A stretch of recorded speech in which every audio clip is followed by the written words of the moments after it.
Welcome to the show. I'm your host, Connor Knowles, and this is the Nerdic Gods Podcast, episode 211. Joining me as always, Daniel Neveroli. What's up, gamers? Hi, Daniel. What's going on? How you doing? What's up? I'm tired, but I'm all right. Tired? What you got on your shirt there? Natsu and Happy. Who are they? Happy is the cat, talking cat with wings, and that's Natsu. What are they from? They're from Fairy Tale. Mm. It's an anime. What the hell is Fairy Tale? It's an anime. It's dork stuff, weeb stuff. Look pretty weeby. Yeah, it is pretty weeby. I actually got a statue of Natsu. That's You dope. can't see it. Yeah, you can't see it. I don't really have anything funny to say. I was going to show off my Sora amiibo, but didn't it come yet? Mine was supposed to, and then it Oh, you got delayed one it. too? Yeah. So did you get it from the link that I posted? I did, yeah. Thank you. Okay, good. I'm glad that you saw it. I did that like half asleep, one eye open. Good, I was good. like, I know he wants. I woke up 3 hours later. I was like, I did that, right? That wasn't a dream. Yeah, I'm like looking through. I'm like, that's coming, right? Like that. I saw that tweet and I'm like, my boys got to get one. So I needed it. I had to. Then I was this close to also buying Sephiroth and Cloud, but I was like, no, we can't do this. I can't go down that rabbit hole there. I also got, dude. I got Banjo. I got Joker. I got Sephiroth, Cloud. I feel like it would become a problem for me, where then I'm like, I need to get them all. You've seen how many I have. That's so. It's so many. It's too much. I can't handle shit like that, because if I get too into it, it's like I'm buying all of it. Yeah. And it's just too late in the amiibo game to start buying all of them. Yeah, I wonder if they'll continue that to Switch too. They kind of have to, I guess. Maybe at least the compatibility. Yeah. Like there is a few that I still want. Like there's a couple more Link ones I don't have. Sheik, I would like to get Sheik, and Sonic. I would like to get Diddy Kong. And that's off the top of my head. That's kind of at least the last few I'd want. Greninja would be cool. I don't have Greninja. Ooh. They do Banjo? A Lucario. Yeah, yeah, I have Banjo. You have Banjo. They just did Banjos. Lucario, like the Pokemon I want, Lucario and Greninja, I think are the only ones. Oh, and Incineroar. I don't have those three as Pokemon. At least unless they don't do them, I haven't looked. I'm gonna need them to make another Smash game. That way we get more. Because I want more games. I want more amiibos that aren't in the Nintendo catalog. So how about they start doing? What are they called? What are they called? The trophy people. What are they called? The trophy people.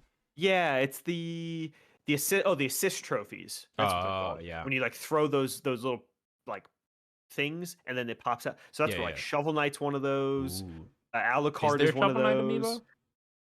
There is, but just all those other ones. So you got like Gray Fox from Metal Gear with a sword. There's a bunch of cool ones that are just stuck to like assist trophies that aren't technically in the game.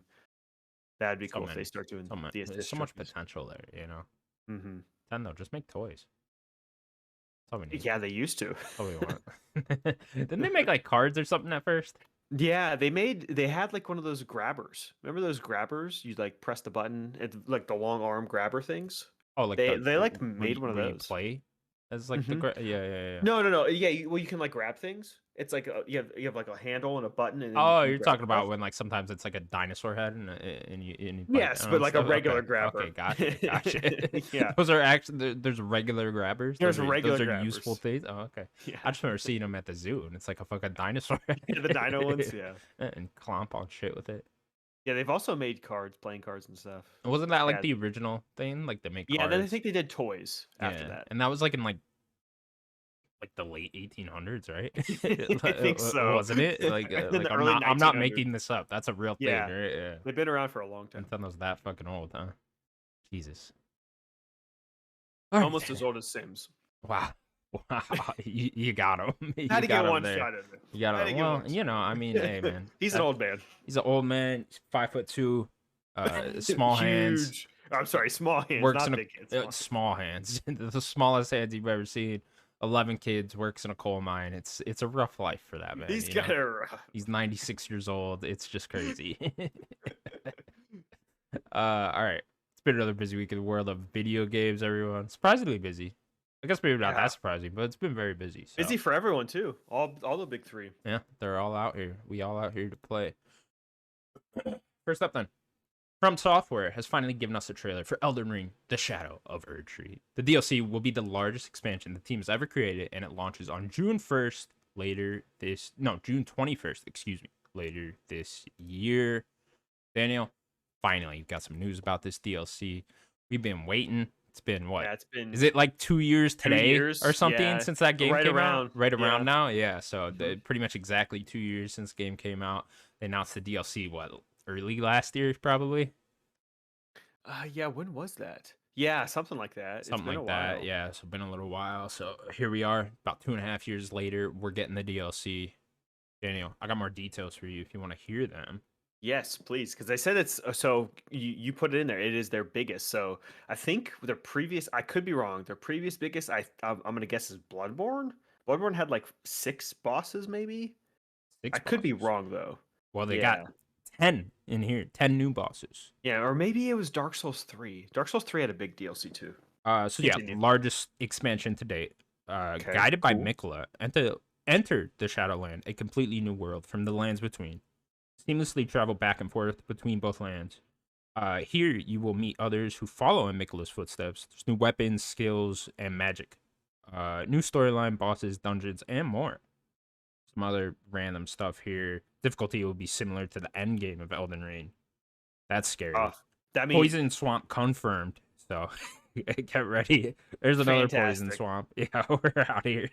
And yeah. Another Scarlet Rot. That's about all. There'll be more details later in the year before it actually comes out. Daniel, how are we feeling? June 21st. Very excited. I actually might play this now. Were you not gonna? Yeah.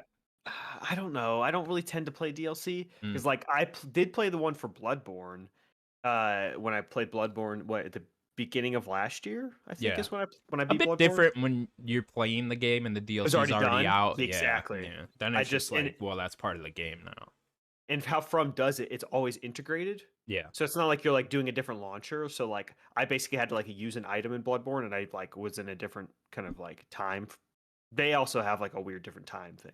I wonder how you feel about that, because for me, I kind of wish it was standalone. Like, I wish it was its own separate thing almost, you know? Making just a new game? Yeah, because, like, the idea of going back to my Elden Ring character and it being, like, the difficulty of this DLC, like they just said, is going to be the difficulty of the end game of Elden Ring, is like, oof, that's a lot. I'm going to have to play some hours before I even really get into the DLC just to get my groove back and figure out what's going on exactly, and just, like, all the equipment and stuff I have. It's just like I have no idea what's going on there.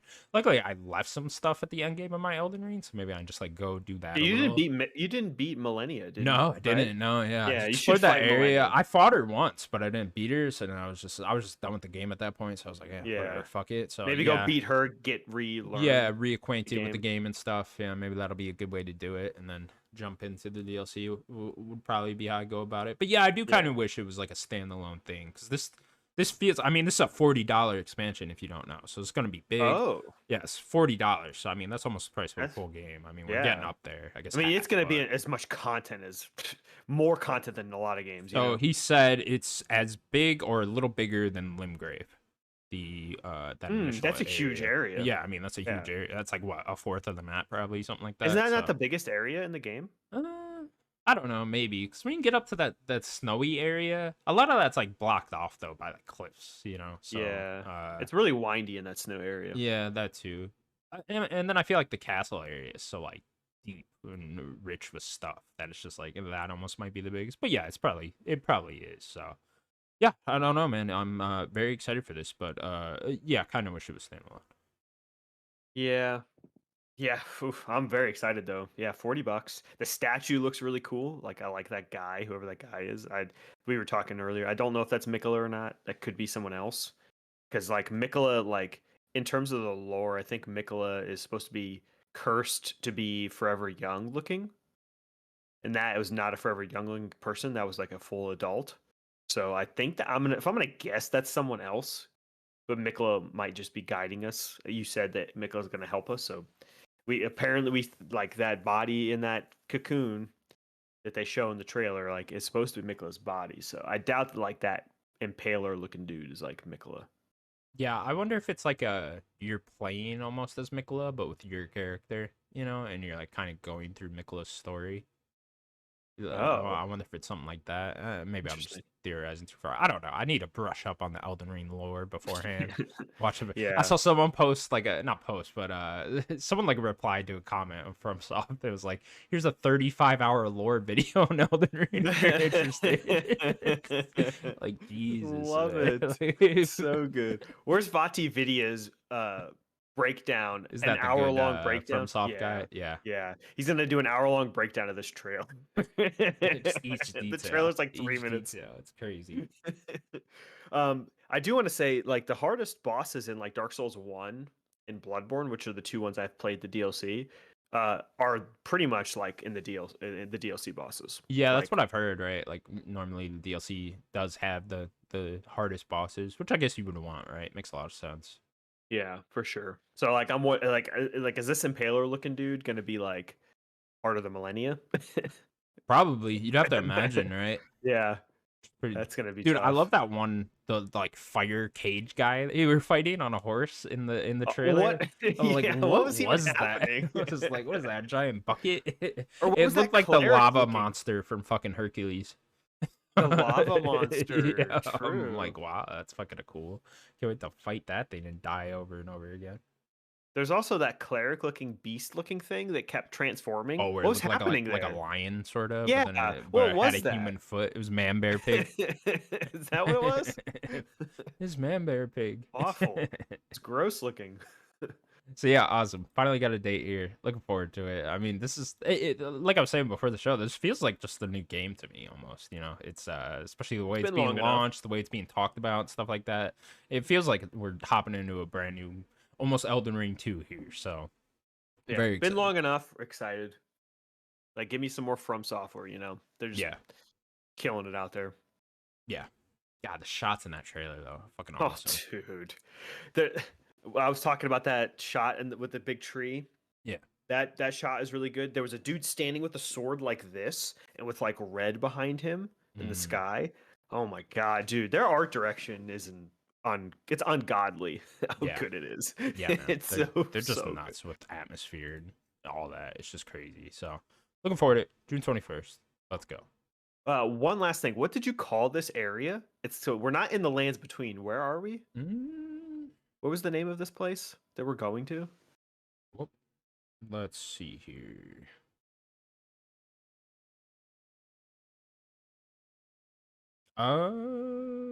Guided by Mikla, enter Land of Shadow.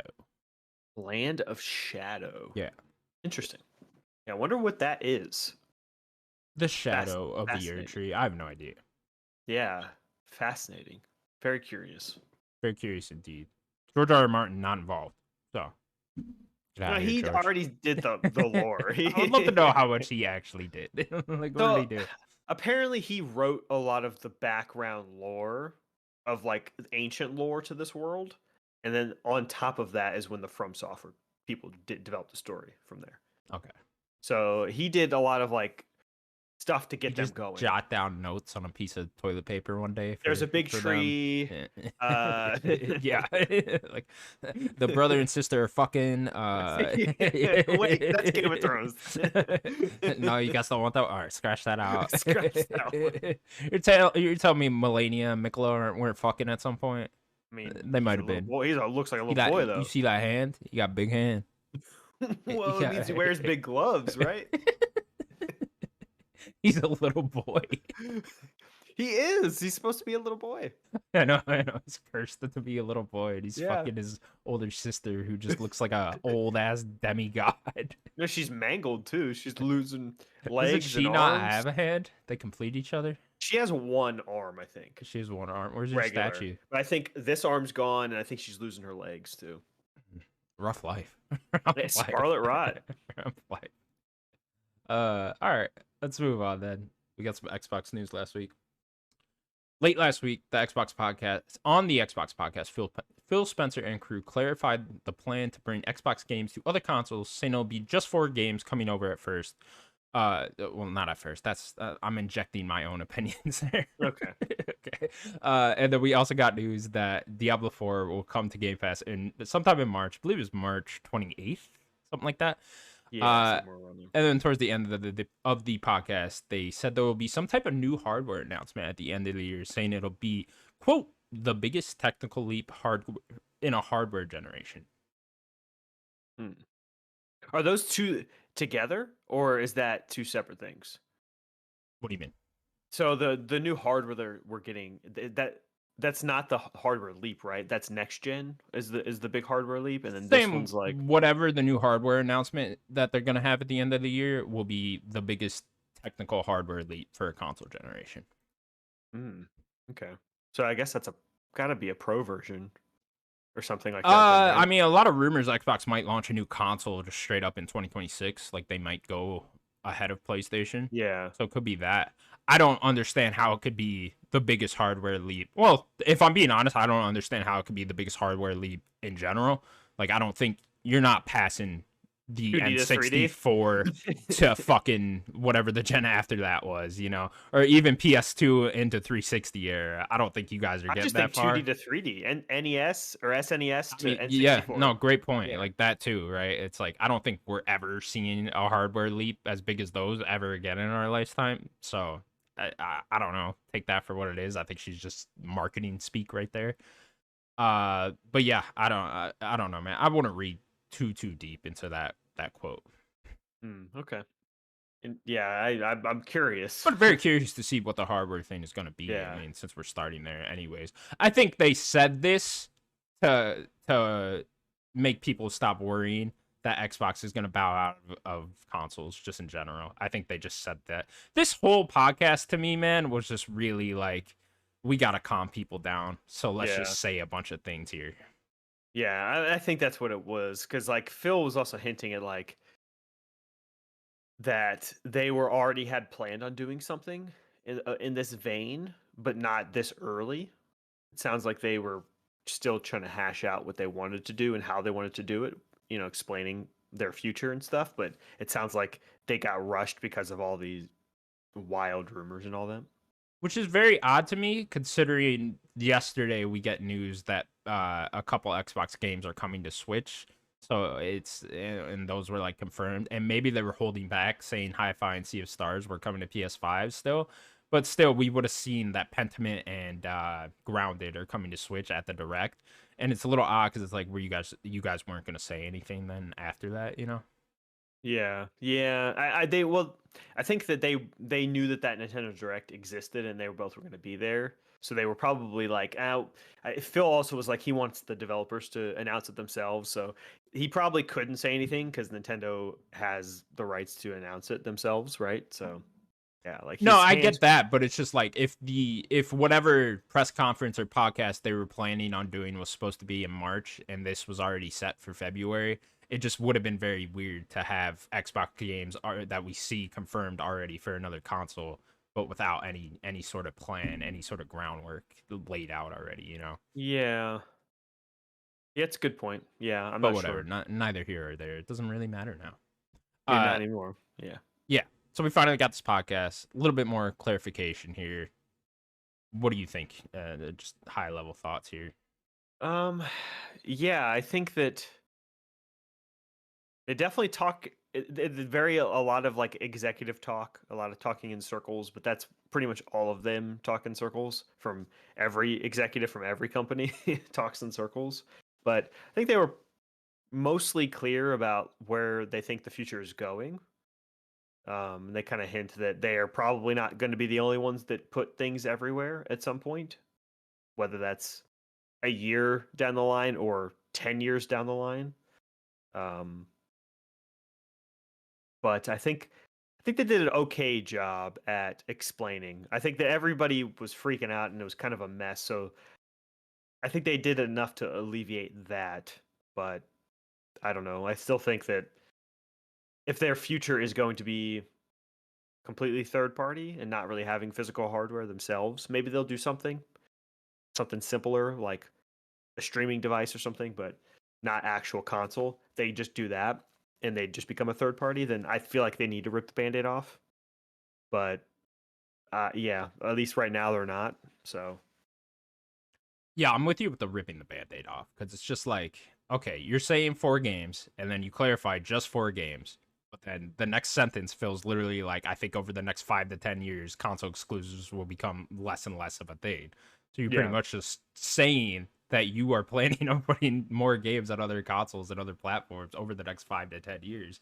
So that was a little like, okay, Phil, like just say there's gonna be more if there's gonna be more. Because what are you gonna do now if there is another one? If fucking, I don't know, Indiana Jones gets announced for PS5 in 6 months, are you gonna have another Xbox podcast where you go on there and have to feel like you have to explain yourself? You know? He clarified that those there were 2 games that were not, and that was one of them. He said Starfield and then Indiana Jones. Yeah, I'm not calling him a liar, but I don't believe you. It's just like, I think, okay, this is let's just say this is a test with the 4 games at first, right? If that's the case, unless they just perform horribly on Switch and PS5, and maybe that is the case. Maybe they just don't sell it all over there, and they're like, well, this was fucking pointless. Let's not put any more over there.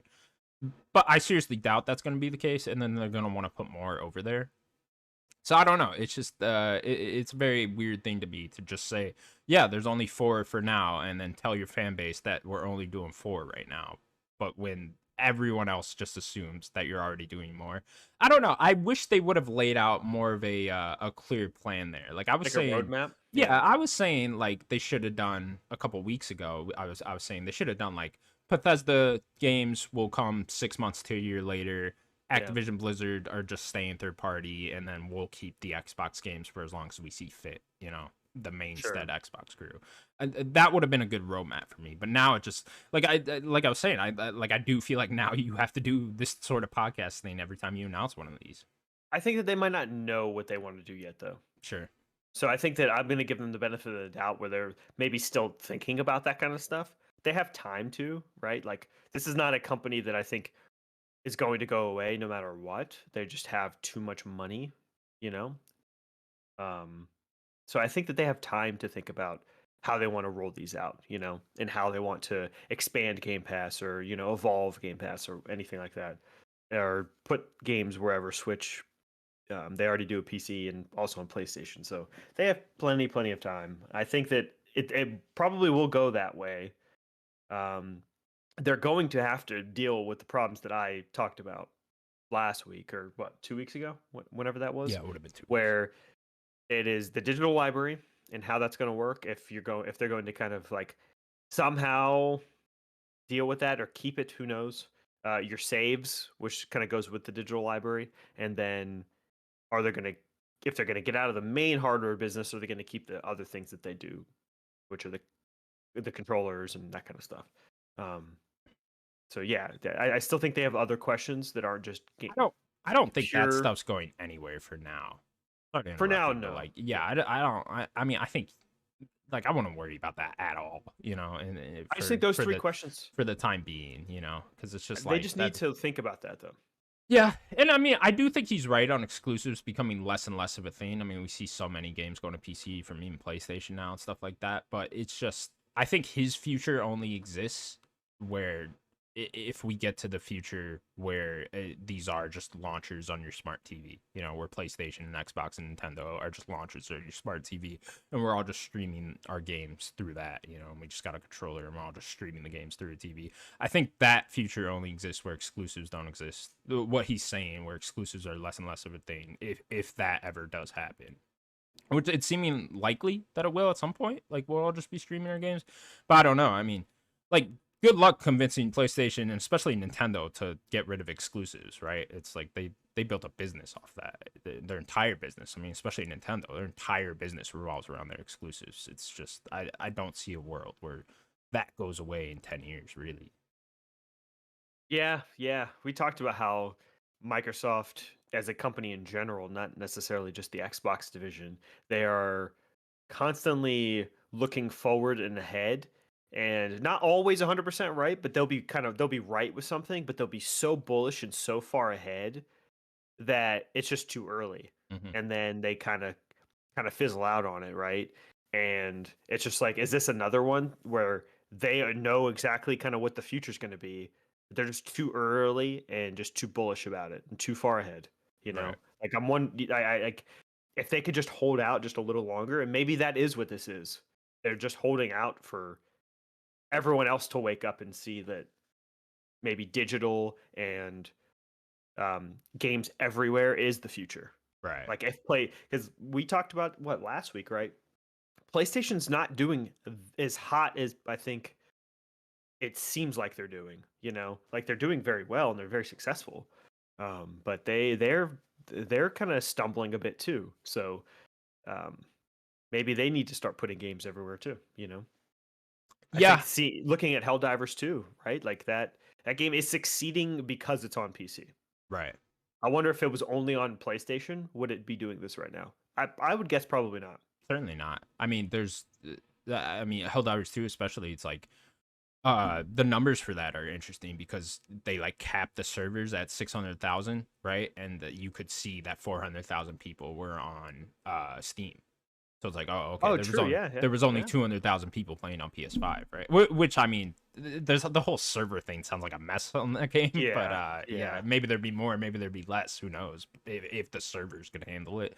So I don't know. I think that game. I want to see, first. Sales data, and then how does that game look when like the servers are actually working and you can have as many people as you want and all that. Like I would like to see those numbers. But I mean, in the future where it is just streaming, are things there? That doesn't necessarily mean exclusives would go away, right? I mean, you look at streaming television things. Button. Exactly. You might have to click that PlayStation button and go in there to play the PlayStation game, right? I mean, you look at Netflix and Max and all that shit, right? They have exclusive shows, and I know those lines are even blurring right now too, with like Max throwing some stuff on Netflix and stuff like that. But still, you know what I mean? It's like, Netflix isn't letting go of fucking Stranger Things, right? It's like that future still, exclusives might still play a role in that future. Is all I'm saying. Yeah, I think in my head how it would work is not quite that. It'd be like you're clicking a games button or like going to a game section on your smart TV, and then that just it looks more like a digital storefront. Ooh. Like a Steam or something. That's interesting because that would. And then you click into things, and then that is like it'll break down. If you like, I'm gonna go EA, I'm gonna go, things like that, and that's where like everything will be. That's kind of how I'm envisioning it. Not just like I'm downloading instead of like the Max app, it's like the PlayStation app. Instead of that, I'm thinking it more of a digital storefront. That would be interesting because that would make Nintendo, PlayStation, and Xbox just third party. Then that's exactly what I'm thinking. That's 100% with that. You don't think they'd have their own apps on there? I think they'd jump on that immediately. I don't know, maybe. Yeah, I don't know. I think that's where they'd get because they would still get certain amount of income then through their storefront. Like if the PlayStation Store, you click on PlayStation Store on your TV, right, to go in there and then stream the game to that. They would still get money. They would still get that 30% from each game they sell on the PlayStation Store through that app. Yeah. See, I think where I would think that there would be a division like that is like there's the digital storefront with everything, but then like Game Pass has its own app because it's different. It's like that is like a Netflix thing. Sure. It's like Xbox curates this thing, or PlayStation Plus, or whatever they want to call it, with a new app has PlayStation Plus's app, and that's like a whole curated list that PlayStation curates, right? Or Nintendo Online, if they do separate that, right? And that's an old school whatever they want to do, all their back catalog, and that's like a separate like launcher. That's kind of how I'm envisioning it. Interesting. Yeah. PC launchers, right, could also be a good example of what this ends up looking like. Sure. Yeah. PC's a good way to do it. So which would put everyone just in the forefront of that, right? I was literally going to say, why doesn't everyone just like call up Gabe? What's up, Gabe? Let's just put everything on Steam and have Steam be the one library everywhere. How about that? Because they lose so much money. You want to make Valve the richest company in the world? I'm down. Yeah, let's do that. I'm down. Yeah, I don't know. Very interesting. Again, they might be going too soon, though. Still, is my only question is because they announced new Game Pass numbers. They said 34 million Game Pass fully paid is what Phil said. But then he's kind of contradicting himself because someone said somewhere, I forget what article this was, something on The Verge, where someone said Game Pass Core is included in that, which that would not be good. Yeah, I don't buy that either. It can't. Right. That can't be possible. It can't be 10 million Core users. There's no way. Yeah, I can't. There's no way. More people have to have Xbox Live than that because that's what that converted into is Xbox Live. Yeah, so I don't believe that. Yeah, I don't believe that either. I feel like someone misspoke there. Yeah, I feel like 34 million. That that makes sense. That's still lower than what I imagined it would have been, especially They after probably wanted to be Starfield. 40 something, I would assume. Yeah, I mean, I would like to look at that chart that came out of the court documents a while back and see where they were supposed to be in 2024 or where they projected themselves to be in 2024 and see how close they were getting there. Because it's like, man, I thought Starfield would have shot that way up. Like I thought we'd be nearing like 50 million almost. It shot it up more than any other game, right? It had to have a little bit. This is the first time we've gotten Game Pass number updates in 2 years, so it's jumped up about 9 million in the last 2 years, which isn't great. But I wonder how much that was Starfield. Yeah, I would like to know how much of that was Starfield as well, Which, I mean, makes me go back to the whole multi-platform thing. This is going to hurt that eventually, Maybe not these 4 games because they're so small, right? It might just be a little bit right now. But then, okay, these do well, and then you guys are putting Starfield on there in a little bit, And then it's like, okay, more and more people start seeing that Xbox games are just coming to PlayStation, and they're going to start picking up PlayStation, and your main Game Pass subscriber numbers are supposed to come from consoles. It's just that you can't have it both ways, in my opinion. Yeah, but they're going to make more money off that Starfield on PlayStation than like a Game Pass subscription, right? Like that's what, $15? Just say 20. We'll just go up more. Say it's 20, and then how much they get? What, like PlayStation gets 30%, and then Xbox gets 70 on PlayStation, right? Like that's more. No, they're gonna make more money in the short term, but you're also blocking some Game Pass subscribers, potential Game Pass subscribers. For sure. And I feel like that 100 million Game Pass subscriber mark that would have gave you the most money in the long term. Yeah, in my mind, sustainable money. Yeah, right. Like if you guys had 100 million Game Pass subscribers month after month, that's fucking dope. Like that's industry changing. Everyone's going subscription service at that point. Mm-hmm. Yeah. It's a tough conversation. And then Matt Booty doubles down on Game Pass only staying on Xbox, and it's like, again, you're blocking that 100 million. I just don't think anyone else wants it to go to their console yet. Yeah, not yet. Right. I don't know if it's necessary. Xbox doesn't want to. I think that no one else wants it to. I think that's the problem. I wouldn't even have said that on the podcast then. Because it's like I would just. I think they had to clarify the door open. People were thinking that they were going to stop day one. Yeah, I get it. Like this podcast was made in a rush, and they were just because all the fans are freaking out, and they're all like, "Oh, Xbox is dying," and it's like, I don't know. If you're smart and you actually pay attention to the industry, you know that wasn't the case, So it's just, I don't know, man. A bit of a mess right now, I think, but it's good they came out and clarified more stuff. Shout out to Tina Media as well. Yeah. Shout out to Tina. That was doing good out there. Yeah, I was like, oh, okay, that's cool. I like seeing her host new things. Okay, we can continue on talking about this then, because we now have full details on the 4 games that Xbox is bringing to other consoles. So it'll start off with Pentiment will be available on Nintendo Switch and PS4/PS5 today. Hi-Fi Rush will only be available on PlayStation on March 19th. Grounded will be on Switch and PlayStation on April 16th. And then Sea of Thieves is coming only to PS5 on April 30th. Daniel, you got the 4 games yesterday.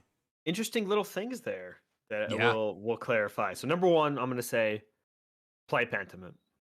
One of my favorite games of 2022. Love that game so much. More people need to play it. It's coming out. It's out now. Go play it and buy it. Play it, please. Josh Scheuer, the gangster over there, and his writing team. Very, very good game. You never end up beating that game, right? No, I didn't like the reading. I mean, who wants to read? That's what I'm saying. It's like, reading's for nerds. Go read a book. It's very much a game I'd like to go back to at some point, but it's one of those I gotta be in the mood. You gotta be in the mood. It was just that at that moment in time, I was just I'm not doing this right now. But maybe someday I'll be in the mood and then I'll go back and play that. But yeah.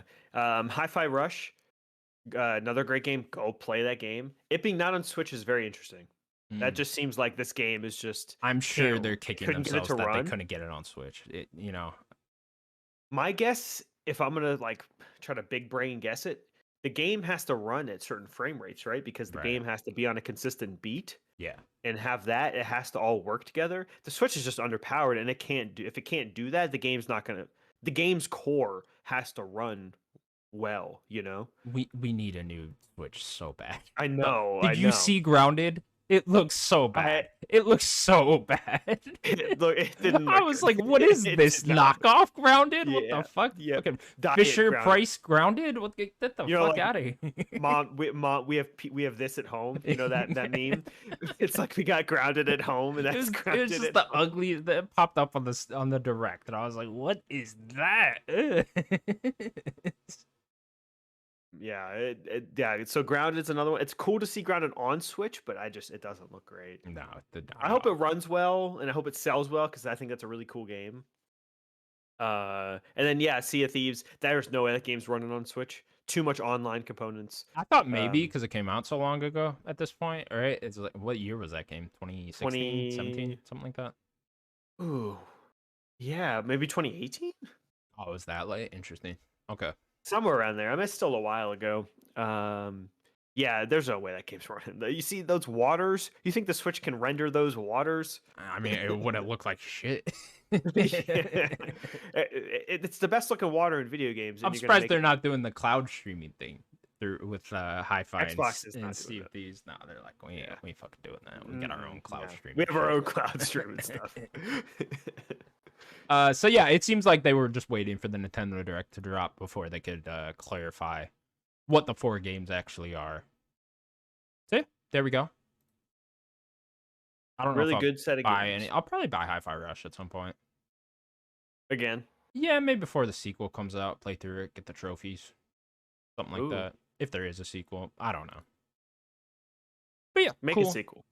Please make a sequel of that. Make a Hi-Fi Rush and a Pentiment. Make something else. I didn't like what he said about it too. Is when he was like, "Oh, we had 2 games, and 2 of the games we saw weren't meant to be these like exclusive mascot things for Xbox going forward." I'm like, dude, Hi-Fi Rush is that. You know, Hi-Fi Rush could be your fucking mascot Xbox. You know, and it's a great mascot at that, Phil. Yeah, kid friendly, right? Very charming. Come on. Yeah. Okay, so there's the 4 games. We know them all now. We got some more news from Phil Spencer regarding Call of Duty. Phil Spencer reiterated that Xbox intent is still to bring all future Call of Duty games to Game Pass day one, and they are working on getting the older Call of Duty games on the service as well. I think this is imperative for Game Pass success, is getting Call of Duty on their day one. The new Call of Duties. It's a why did you buy this if not? You know, I don't. There's rumors going around that they're not putting them on their day one because that would just lose too much money. That is pointless. What was the fucking point of? They'll make way more money on PlayStation, anyways, right? Yeah, I mean, you'll get your money from PlayStation and PC, and then you'll get a huge bump in Game Pass subscribers every year. Everyone forgets about Warzone's its own free-to-play thing that makes a ton of money. Yeah, and so does mobile. Call of Duty Mobile. Call of Duty Mobile's huge. It makes so much money. So it's like they're going to sacrifice like some things on Xbox, like sales on Xbox, just to up those subscriber numbers for Game Pass. Sure, do that. Especially if they want Game Pass to keep succeeding and get more subscribers. So I will find the Activision Blizzard purchase so stupid if Call of Duty doesn't come there day one because they didn't really change much. Yeah, I think Diablo 4 is also good quietly. That could bump some subscribers. It's a little late for it though. Huge game. Yeah, it's a little late because it's almost at that point be like a year or almost a year. With like an expansion, right? I mean, I'm sure would be good. Hella people jump in. You know, it's I think they even mentioned the expansion for Diablo in that thing. So I don't know if it's being timed for that March release. I don't think it is, but that could be a big swing though. Yeah, expansion. It's all here. Yeah. It's just I would just say again, it would be so dumb for Xbox not to put the Call of Duty on Game Pass day one. Yeah, it'll give you a reason. I know you're behind on a few Call of Duties. There's some good ones you should check out. Oh, I'm looking forward to the day they go back and drop all the older COD games. You know, I'd like to play through the Modern Warfare ones, the newer Modern Warfare games and stuff like that. And I would love Call of Duty on their day one. Like I would definitely download Call of Duty each year. That campaign in that weekend. Right. Yeah. Exactly. Just do that. Fuck around with the multiplayer, a couple matches and whatever. And that's normally what I do if I buy Call of Duty anyways. Play the campaign, fuck around multiplayer, delete it. You're not one of those Call of Duty bros? No. I wish I was. I wish I had the courage, you know. I was. I just remember my friends when we were all like 13. They're all like, "Oh, Connor, what are you playing? We're all jumping on COD." I'm like, "Nah, guys, I'm playing No More Heroes on Wii." Sorry. BioShock. A little bit busy right now, guys. All right. playing Nintendogs, okay? Yeah, leave me alone. All right, let's get into some PlayStation news. A new report suggests that Sony has lost $10 billion worth of value following its quarterly earnings that we discussed last week, in which projected sales for PS5s dropped about 4 million for the fiscal year. Daniel, is PlayStation dead? I mean, Xbox died, PlayStation is dead. We're all just Nintendo fanboys. Can we do the Scottish funeral song again? And I burn my PS5. Can we do that again? Bring out the Viking. I want to shoot that arrow. Viking funeral. That'd be fucking dope. That'd be dope. And it's actually going to be not only a PS5, it's going to be Jim Ryan holding a PS5. And I'm going to light that on fire. Brutal. That's the way he'd want to go, though. You know, can he have the controller with his dead body like that? Yeah. So the PS5 is on his chest, and then he's holding the controller like this. Still playing his latest and greatest favorite game, Horizon 2 Forbidden West. He's still just trying to figure out how to control Aloy properly. You can't do it. He doesn't quite understand the. He's wondering why the bow isn't shooting and he's not holding the trigger. So I guess the only console we have to play on now is Switch. So congratulations, Nintendo, you won the console war. Big props. Yeah, I guess we'll all play that shitty looking version of Grounded now. Yeah, we're all playing that. The fucking N64 graphics ungrounded. All right, so yeah, 10 billion worth of value lost. Certainly not good. We kind of went over a lot of this last week on the actual financial reports, but I do want to say, and we'll probably talk about it just a little bit more here in the next little bit. Hiroki Totoki out there taking shots at his own company. This man is swinging at his own company. He got in there and he was like, dude, you guys don't know how to do What are you doing shit. Right now? What are you doing? Like, what was Jim doing over here? Yeah, he really is. He's like, this man like flipped this company or something, because what's happening? Oh, he totally took shots at Bungie, at least their business practices. He said they're very creative, but he was definitely taking shots at how they run their business. Yeah, how are you running this business? Yeah. Or I forget his actual quote there, but yeah. Which is good. Crazy. Maybe it's a good thing, man. I mean, maybe Hiroki's good for that. Yeah, dude. I mean, hey, this guy might come in here. He may be that strict boss that's coming in here and gonna fix the business side of PlayStation. Put that hammer down. Yeah, I don't know. I don't be scared of the Hiroki Totoki dictatorship, people. Oof. Yeah. Do you have anything else to say about this? Clearly not a good thing, right? I don't know. That's not like real money. Right? You know, when it's just lost value, that's not like they didn't actually lose $10 billion. Is that? I mean, it's saying is that how that works? Yeah, I mean I'm not a financial person, but them losing that, it feels like they're losing, like value in some way. Like, where did it go? Like, you know, the 10 bill, they just vanished. I think that's more they're like projected value, right? Sure. So that still is meaningful, though. I'm sure it is, and I'm sure investors look at that like, what the fuck, you know? But yeah, that's a lot. It's $10 billion. You know, that's not a small amount, especially for a company like Sony, whose main income source is PlayStation, right? It's like that's not good. So we'll see what exactly to do here. Like we've been talking about all the last like 6 months or whatever. I do feel like PlayStation is in a transitioning phase to trying to figure out stuff. I mean, they certainly got stuff to figure out on the first party side of games.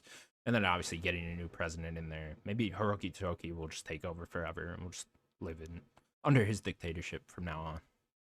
I accept it. Do you? You don't even know what you're accepting, though.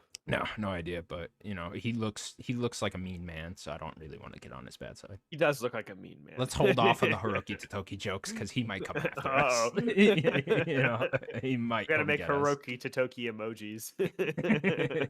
Can we please get a picture of him holding a controller? Yeah, how does Hiroki Totoki hold a controller? That's my question. I don't play this dumbass shit. Phil's over there just playing it normally. How do you think Reggie holds a controller? Reggie? Oh god, I don't know. We've Reggie's probably a pro seen gamer. Reggie hold a controller at some point. Isn't he like working at college now or some shit? I don't know what he does. I thought he like taught a course at a college now or something. He like semi-retired, right? Mm-hmm. He was a consultant for someone. Might have been GameStop, honestly. Oh, he was on the board, right? Yeah, for a little like that. bit there. Yeah. Yeah. Huh. And he's like, "This company sucks." I think he dipped out. We need a game off between Hiroki Tsutoki, Phil Spencer, and Doug Bowser. That's what we need. Yeah. Ooh, who's the better gamer? Yeah, who's the better gamer? If I'm gonna guess, it's got to be Phil, just because he games. You don't think Doug out here gaming? No. His last name's Bowser. It's true. Bowser loses in every game. That's a good point. Okay. So I don't think he. Hiroki Tsutoki just wouldn't show up. He's like, I'm not doing that dumbass shit. I am an adult. We don't play video games. Yeah, it's like, what the fuck are you guys talking about? Did you agree to this? Speaking of Hiroki Tsutoki, during the investor Q&A with Hiroki Tsutoki, he talked about how he believes it will be difficult to get the price down on PS5s for consumers because component costs is on the rise. And then he also said that another driver to improve margins will be first-party titles achieving growth on PS5, PC, and other platforms. Dun dun dun. He said other platforms. What does that even mean? Platforms. We call it Xbox. You know what I mean? Last of Us on Xbox. Why not? I think he just means mobile, if I'm being honest. Could be. I mean, yeah, it could be. But to be honest, it's just like, if they're going to keep spending, it depends on what their goal for the future is. They're going to keep spending that $250 million to make Spider-Man, right? Or whatever, or Last of Us 3, or whatever that is. $300 million to make Last of Us 3. It's like, Last of Us 2 sold significantly worse than Last of Us 1 by a lot. I think less than half. Yeah, I was like, I mean, if you combine all the versions of Last of Us 1, part 1 and remastered and all of those, Last of Us 1 is over 30 million. Yeah, and then 2 is what, at 12 or something? 10 to 12? 2 is at like, I think it was like 12 last time we got an official update, and then we haven't gotten remastered numbers. I don't think that's doing like millions. So we could even just say half. I would say by the end of the PS5 life cycle, Last of Us Part 2 will be at, I don't know. You got to think there'll be a little bump with season. I'll say 15, like 15-ish. Yeah. Okay. So like that's half. So it's like, man, is this series in terms of the gaming side down a bit? Last of Us is an interesting example of that because I think a lot of things hurt that game. True. There's a lot of outside things that I think hurt that game, the leaks and all that, and then just the direction the story went, and everyone hearing about that before they even played the game, and people writing it off, being like, "I don't want to play that shit now." I think there's a lot of outside things that influence the purchasing choices of Last of Us Part 2. Yeah, so Last of Us 3 is going to be expensive to make. Like, why not try to put it on Xbox? I mean, if you want it to sell more, I mean. If there's only a cap for PlayStation, it seems like, especially with even Last of Us 2, so put it on another platform, launch it on PC, right? Like, if you want to get money, you got to put it where the gamers are. And I mean, there are people like to kick Xbox all the time, but like there are a lot of gamers on Xbox. Xbox is not they're not selling quite like PlayStation, but they're not like the Dreamcast or the Wii U, right? Like they're selling. So there are a lot of I said I got a Gamecast. Sorry. I love that scene. So, well, there's a GameCube and a Dreamcast. I said I got a Gamecast. I love that movie. The Xbox selling, there are gamers there, right? There are gamers on PC. I think PlayStation really needs to look at what Helldivers 2 is doing. You launch your game on multiple platforms, it will sell better, period. No matter what. No, 100%. I'm with you. I just think for now, I think certainly the live service games have to go to PC at first. Yeah, for sure. And Concord's already confirmed to launch day one on. That seems like the next one up. That's already confirmed to launch day one on PC. So you got to do the Fair Games. You have to do the same thing with Fair Games, and then whatever else is after that. You have to do that. And then I would definitely start looking at other things like Marathon. Does MLB launch already on there? Well, MLB launches. I mean, MLB is a good example. MLB does launch on everything. That is a first party game. It's on Game Pass too. Yeah. I don't know, because do you want to throw Xbox a fucking bone here and start putting your games on there? But is it throwing it a bone though? Because they're also making more money. Yeah, but then you're both in the same position now. Then we're literally back where we were, right? With Xbox putting games on PlayStation, if you put PlayStation games on Xbox, you're right back to where we were, and it's not really like either side took a big hit.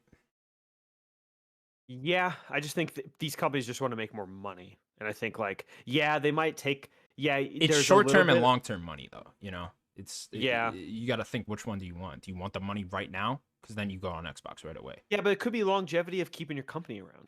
Yeah. No, for sure. It's like things are rough, right? Like, I think these companies do kind of have to look at like what their future is going to be. Yeah. Like, and I think like having your games more accessible by more gamers is just a better thing, not only for us, like, oh yeah, that's great for us, no matter what, right? Like more access, but you get more money, and that's good for the company, and that's really all they care about, more money. So yeah, I agree with you. It seems like they would be throwing Xbox a bone, but they will be making more money if Last of Us 3 comes to Xbox.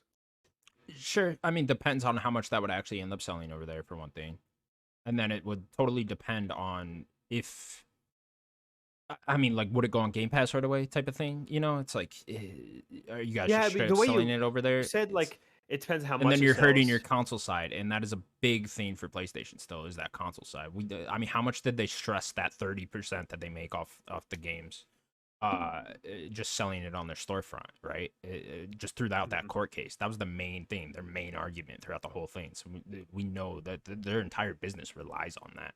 And if you put games on Xbox, you are then preventing some console sales, depending on the game and all that stuff, like we were just talking about with Xbox. So like I said, it's short-term, long-term. It's like, okay, do you want the console sales to get people on there to buy more things on your storefront? Or do you want to put games over there and keep those players on Xbox? With PC, I think it's become quite clear now that PC gamers just aren't buying consoles. You know, yeah, it's like those guys aren't switching. Well, we keep talking about that number of whatever, 200 million, whatever it is, console players. And that has never really like fluctuated. It's just like, it seems like people that are playing console just playing console. That's it. Like they're not really expanding more. It's like mobile's expanding, PC's expanding. Right, it's like consoles really haven't expanded much. But I think a different way to look at it, with like putting, like you were kind of thinking of like Last of Us 3 needs to sell a certain amount, but then if you look at it a different way, it's like they weren't even thinking about that in the first place, right? It's like, oh, they were already thinking of it just as an exclusive. So if you do put it over there, it's like that's just additive to sales, right? It's a different perspective and way to look at it. It's like, but are you taking away sales from potential PS5 buyers? You know, is there guys over on Xbox that would go out and buy a PS5 for The Last of Us Part 3, but instead you're giving it to them on their Xbox, and thus they are not buying a console? I would wonder what their margins are, right, for like hardware. You know, it's already like widely known that hardware, you don't make a ton of money because the hardware is just so expensive. They probably not at all. But bulk, I mean, right? They probably lose money on their hardware. But where they make that money is the 30% on the store page, people buying more games. Yeah, and that's I mean, we learned from the court case. That's just so much money. I mean, they're making 30% off microtransactions on Fortnite. That's probably they're probably making more money off that than they are a fucking Last of Us Part 2. Honestly, for sure. For sure. Which is why it's imperative to get people on their storefront and on PlayStations. You know. I just think that's the business mindset of PlayStation, at least right now. That could change, but I don't know. Just like I think the business mindset is Game Pass on Xbox, you know? So it's like, unless those business mindsets are changing, that's the direction I would say is best. Yeah, I think that it's more of not that their minds are changing business-wise. I think it's just the industry is changing and the winds are changing. And I think that they just need to roll with it. And how fast it takes them to roll with it, or to see what their future could be, that could hurt them, you know, like, or it could hurt Xbox for being too bullish again, right? Right. Or maybe it could hurt PlayStation if they're too slow on the uptake, right? Yeah. Like we talked about them being worried about Game Pass because they're just not that far ahead in the service part, right? With xCloud, like PlayStation has good cloud stuff, but their cloud infrastructure is not as good as Xbox's. And they don't have as good of a subscription service as Xbox does. So if everyone does eventually switch over, it's like they're going to be behind. So they need to kind of keep up. But who knows if that's really even what the future is. Yeah, exactly. I mean, things are going to look so different in the next 10 years that it's just really it's going to be wild right now where we're going exactly, you know? Yeah. All right, cool. I want Wi-Fi beamed into my brain. from a satellite. Can I just get the game beamed into my brain and like Yes, not even have to play it? Just beam the whole thing, just so I feel like I've played it at least. You know, I at least think I've played it. Beam the experience. Yeah, exactly. That way, like, you know, Last of Us Part 3 drops, it beam to our brain. We can talk about it right now. Can you imagine? Ellie got pregnant with Joel's kid. What happened there? All right. I don't know. They gotta beam that part. It lags, you know, it glitches in your brain. Wait, it wasn't you missed the whole kid. part? Yeah. Oh shit, this isn't running at 60 frames, you know. They beam the complaints into our heads. Yeah. Fuck. All right, let's move on. We got some Nintendo news to talk about. Oh fuck, I completely forgot about this. Nintendo Partner Direct took place yesterday, last Wednesday. We could go over it. We don't have to go over the whole thing if you don't want, but there's a few highlights. Yeah, there's a few highlights for sure. Let me pull up the. Yeah, I think the first big one. The first thing they showed was, of course, Grounded. The Uber version of Grounded coming to Nintendo Switch. It's out now, out today. You can go buy it. Cool. Did you play Grounded at all, by the way? Yeah, I played some co-op Grounded. Didn't we? It was like pre-ground, like alpha. It was like the first launch of it, so there wasn't that thing. Yeah, there wasn't like a ton of like content. There was like only so much you could even do. So I played that about that much, and then that was kind of it. So maybe less than 20 hours, probably. Cool. Yeah. So that's available. Switch and PlayStation now. Go pick that up. Pentiment is also coming out. We gave you the date on that. Can't remember what it was exactly. March something. Okay, cool. So then continuing on, I'm trying to think anything. There's a Unicorn Overload demo. The first game that I saw, I think it was the third game showed or something like that, was Ender Magnolia. Okay, yeah, that's right here. Ender Magnolia Bloom in the Mist, coming out summer 2024. Yeah, this is a sequel to Ender Lily's something night something. It's like a 2D, really beautiful 2D Metroidvania, which I own it. I haven't been able to check it out. This came out probably 2 years ago, maybe 3 years ago. So this really looks really cool. Like, I'm excited to play this, but like I haven't even played the original, so I'm gonna wait. What is it? It looks like a Souls game almost. What is it? I think it's like a Soulsy combat, but it's like at least the original, I'm pretty sure, is more Metroidvania. Like you're exploring a map and stuff. So I'm assuming this is going to be similar with some like Souls combat. Gotcha. Cool. Then the next game was Unicorn Overload. Got a demo out yesterday, so there you go. I believe the demo's also on Xbox and PlayStation, so you can go check it out over there. I know you're pretty excited for this game, right? Yeah, I just like Vanilleware's art direction, so I think this game just looks really cool. And it's got a kind of combat like Fire Emblem. So to get kind of a Fire Emblem game that's not from, Nintendo seems pretty cool. We need more kind of tactics games like that. Monster Hunter Stories is getting a little remake / re-release thing coming out summer 2024. This was a 3DS game, so getting ported over, it seems. Very cool. Shout out to those fans that finally getting this off of the 3DS. Stories. Bunch of nerds. Fucking nerds. Can't deal with them. Next game then was Disney Epic Mickey Rebrushed. Shout out to the Rebrush thing, man. You gotta love when they fuck with the remaster a little bit. Remastered? Oh, I love it. Love it. I hate it so much. Anytime you can get creative with these, I just love it. Rebrushed is good though. Was it Definitive Edition? I forget what game that even was for. What was Bullet Storms? I feel like Bullet Storm had a really fun one. Oh, it did have a remaster. What was this? I don't remember what it was called. Yeah, we must find out. There's like Reignited. Oh yeah, Reignited was good. Yeah.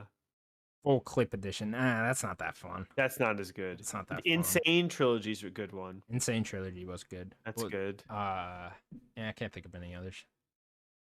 Remastered's always the one that was it Destroy All Humans had a good one? Yeah, it's like something probe, right? Yeah. It had to do with the probe.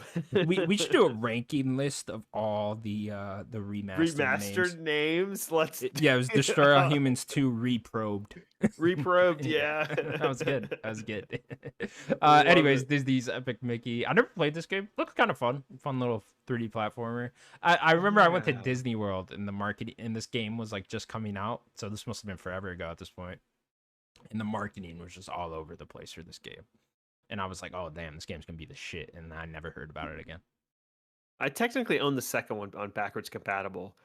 I know the second one's not as well received, and the first one like had its fans. I don't think it's like a super critically, well regarded game, but It's not. it has. I know people have. There are fans of this game. It's like a cult hit. At least the first one.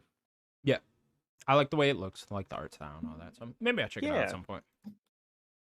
yeah, that's going everywhere, right? As well. Yeah, that'll come everywhere. What do we get next then? Shin Megami Tensei V Vengeance coming out June 21st.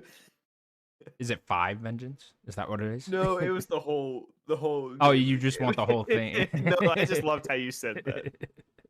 What did you want me to say? You didn't say it right, but it's okay. I did it. What is it? No. Shin Megami? Shin Megami, yeah. Shin Megami. Yeah, whatever. I don't know, man. It's just, leave me alone. It's the Japanese words. They're funny. Okay. Any interest in this? I see this as a DLC or an expansion for the original game. I still never checked out the original. Never checked out. Okay, gotcha. Yeah. This one I'm very excited for. The Star Wars Battlefront collection coming out March 14th, coming out to everything.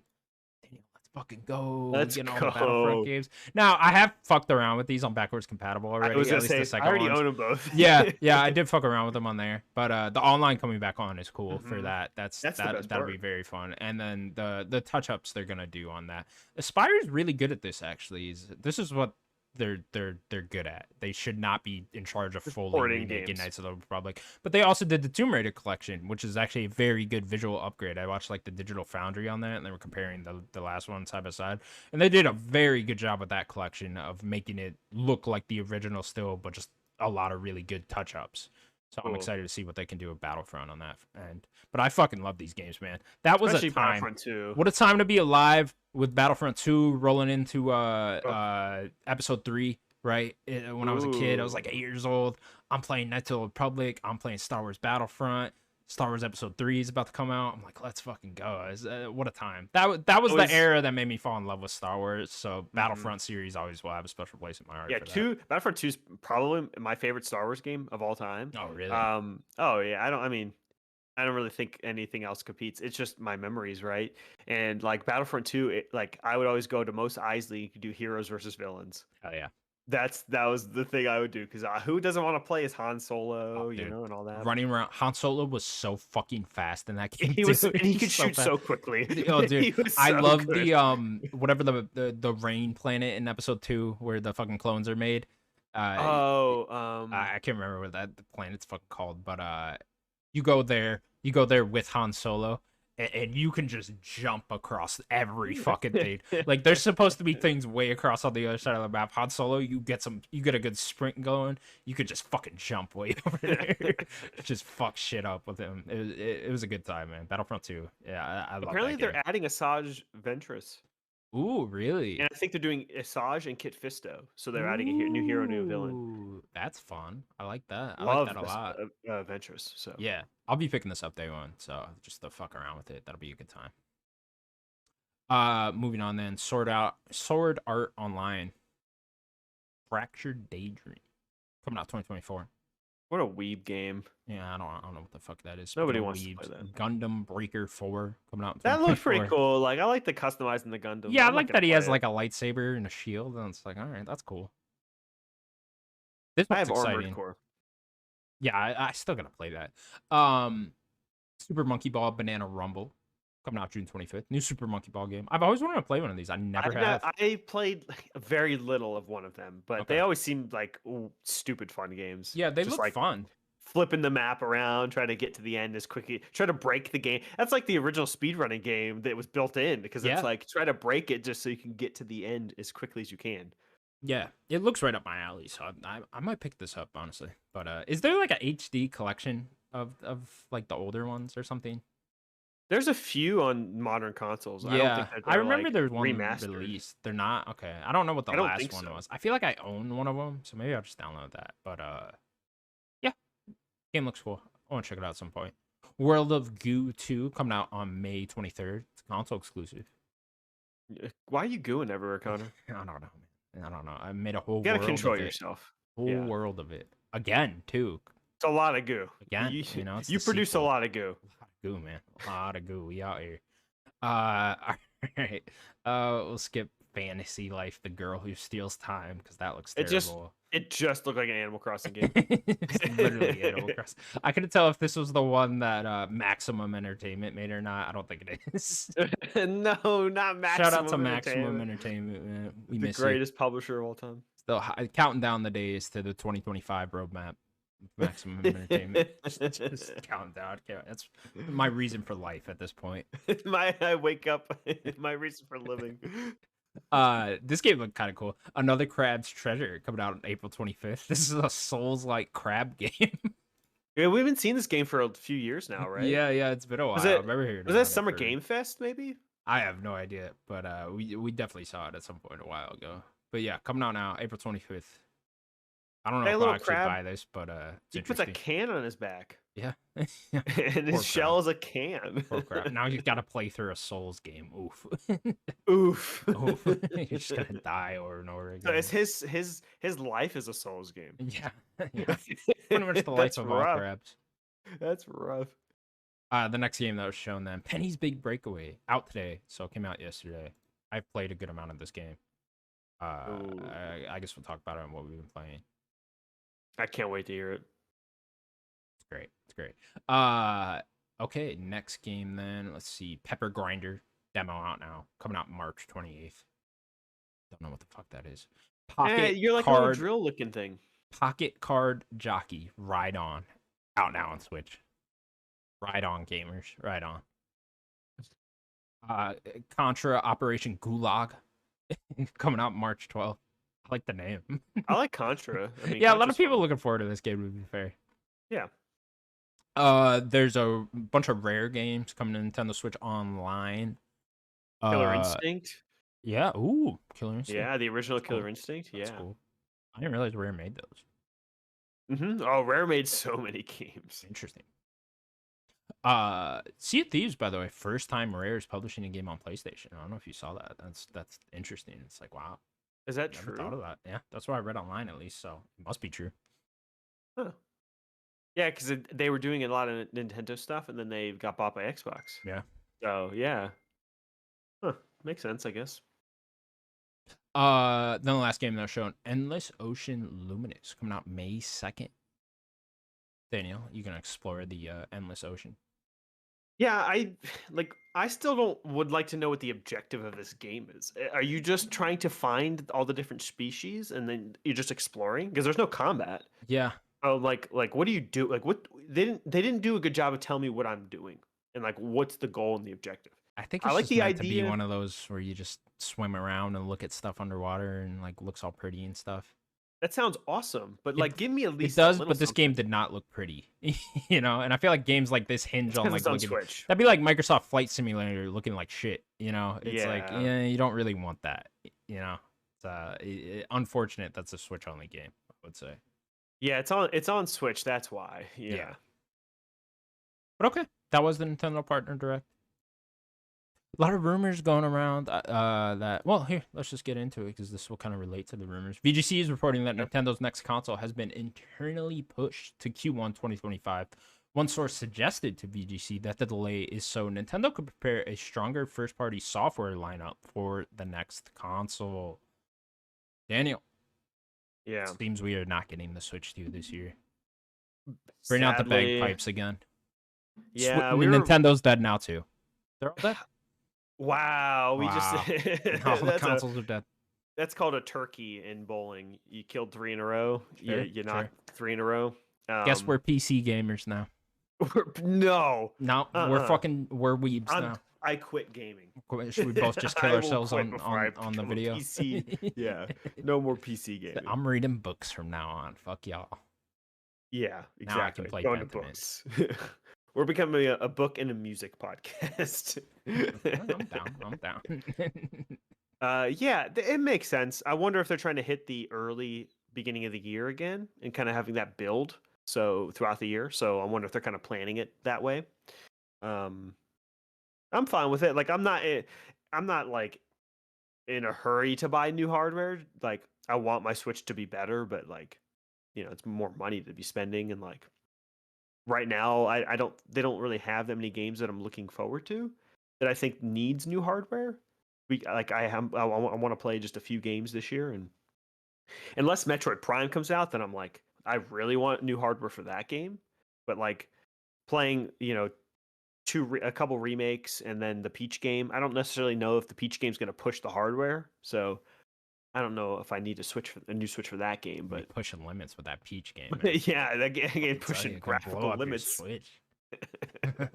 Yeah, I'm disappointed by this. I think that's safe to say. I'm not crying in a corner about it, but I was definitely looking forward to a new Switch coming out this year, a new Nintendo hardware. Like, I think that would have been fucking awesome, because I think that would have came with a big new first party game at the whether that is Metroid Prime 4 or 3D Mario or Donkey Kong game or whatever.